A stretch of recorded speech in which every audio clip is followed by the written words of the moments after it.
Coucou, salut mes amis, bienvenue sur ma chaîne Life AQ avec Lisa, votre présentatrice. J'espère que vous allez très bien. Bienvenue ceux qui visionnent pour la première fois mes vidéos. Je vous souhaite la très bienvenue et nous rentrons dans le vif du sujet. Alors c'est parti. Ce matin, dans cette vidéo, je peux dire qu'elle est un tout petit peu sensible. Elle peut être sensible parce que on va parler de finances, on va parler de tout ce qui est business, tout ce qui est en rapport avec le transfert de fonds capitaux. J'en parle parce que c'est juste une analyse, sont des interrogations, ce sont des choses qui me passent par la tête pour que vous appreniez, pour que vous preniez conscience, pour que vous sachiez aussi ce qui se passe un peu à travers le monde quand il s'agit de capitaux, quand il s'agit d'argent, quand il s'agit de transfert. Et ceci est en rapport avec la politique, la gouvernance et aussi les échanges entre les nations.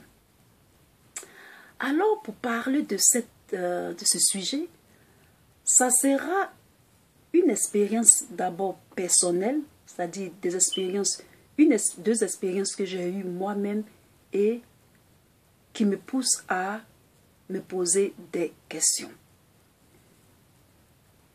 Dans un premier temps, c'est pour cela que je fais la vidéo.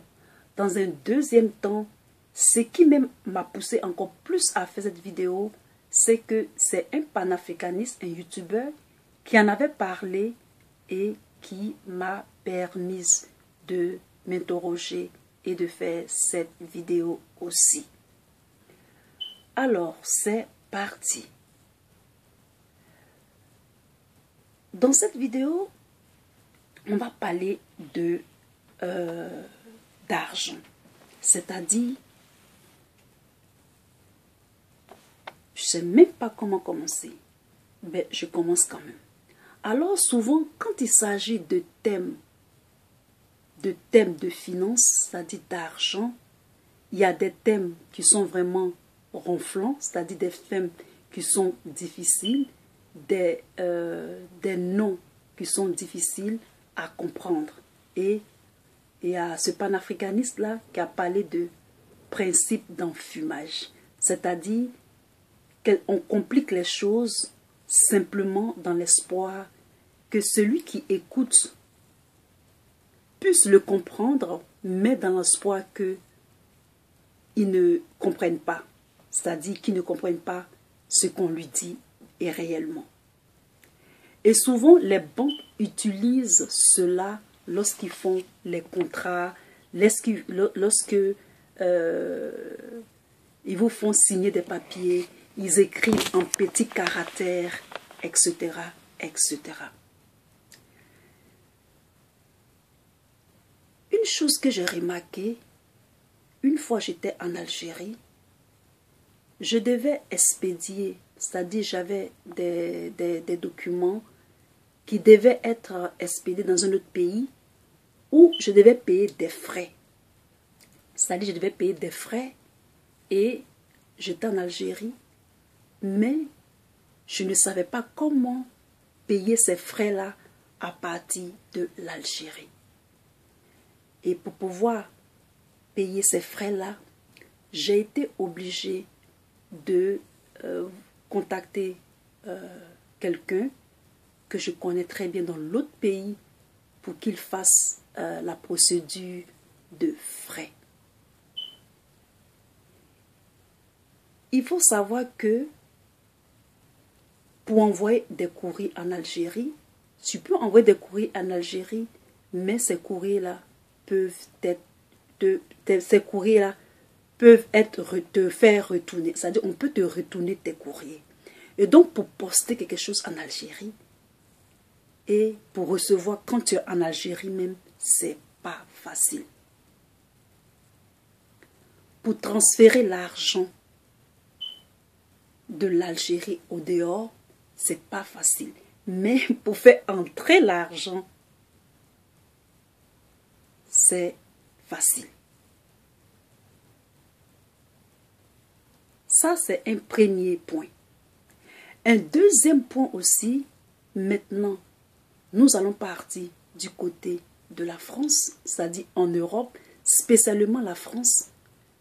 Quand tu te promènes en France, tu ne peux pas avoir une certaine somme liquide dans ton sac. Sinon, on peut te taxer de tout. En tout cas, ce n'est pas normal que tu aies une certaine somme dans ton sac. Je ne dirai pas le montant, mais avoir de l'argent liquide comme ça dans ton sac, ou bien dans tes affaires, ça peut être mal vu. En France même, pour expédier, si tu veux expédier par exemple 25 euros, on te demande la source de l'argent.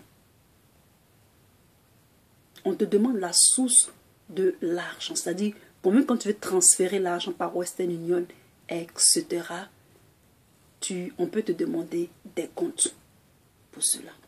Et donc, moi, je me dis qu'on fait cela dans le principe de contrôler les capitaux qui sortent et les capitaux qui entrent. Et donc, ce système-là, vous, mes abonnés, vous pouvez me dire si c'est bien ou ce n'est pas bien. En Algérie, tu ne peux pas faire sortir l'argent comme ça et faire sortir l'argent comme ça. Pour transférer de l'argent, ce n'est pas facile. En France aussi, on contrôle. Et donc, en Afrique, surtout les pays africains, et je fais ça pour l'Algérie parce que l'Algérie a compris. L'Algérie a compris un peu la politique des finances. C'est un pays en Afrique. Les étrangers vont faire des affaires, ils achètent des terres, ils achètent tout, les compagnies, ils font leur business sans être inquiétés. Les compagnies, par exemple, des compagnies minières, des compagnies pétrolières, des activités en place, ils font leurs affaires, ils prennent les capitaux et ils déplacent les fonds. C'est-à-dire, ils prennent les capitaux, ils mettent dans des valises et ils peuvent voyager avec le cash sans être inquiétés. Et c'est dans les pays africains seulement qu'on peut faire ça. C'est pays africains qu'on peut faire ça. C'est-à-dire, ils vont faire leurs affaires et ils ne sont pas inquiétés. Ils sortent les capitaux comme ils veulent. Ils font rentrer les capitaux comme ils veulent. Et donc, nos amis les Algériens ont compris que on ne peut pas faire sortir les capitaux comme ça. On ne peut pas faire entrer les capitaux parce que ça aide l'économie. Ça évite aussi les blanchiments d'argent, etc., etc. Donc ici, dans cette vidéo, c'est pour vous expliquer un peu que même en Algérie, on contrôle aussi l'entrée et les sorties d'argent. C'est seulement dans les pays africains, beaucoup de pays africains, qu'on ne contrôle pas l'argent.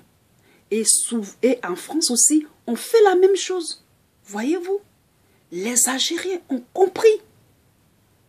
Les Algériens ont compris. Désormais, il faut prendre conscience que ces compagnies-là, on ne contrôle pas leurs capitaux quand ils font rentrer et ils font sortir. Et souvent, ils n'amènent pas ça dans les pays européens. Ils les emmènent dans les paradis fiscaux. Pour ne pas que, on voie, ils dissimulent l'argent. Parce qu'en France, tu ne peux pas te promener avec une certaine somme dans ton sac. Ou bien dans tes affaires. On va te demander la source. On va te demander la source. Donc désormais, en tant que panafricanistes, nous, Africains, nous devons vraiment changer notre politique quand il s'agit de capitaux, quand il s'agit de transfert d'argent. Parce que nos amis algériens, eux, ils ont compris ce principe.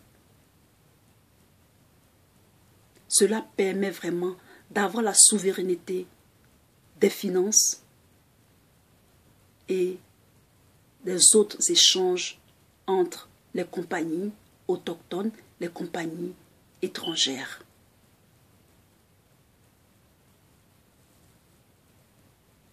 Je vous remercie. Si vous avez des questions dans cette vidéo, faites-le moi savoir. Abonnez-vous.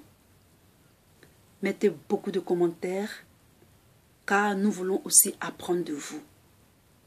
Peut-être que même les Algériens eux-mêmes, ils ne se rendent pas trop compte, mais c'est mon expérience après avoir vécu dans différents endroits, c'est ce que je constatais. C'est en Afrique subsaharienne, c'est en Afrique, dans certains pays africains, que les capitaux ne sont pas contrôlés comme ça.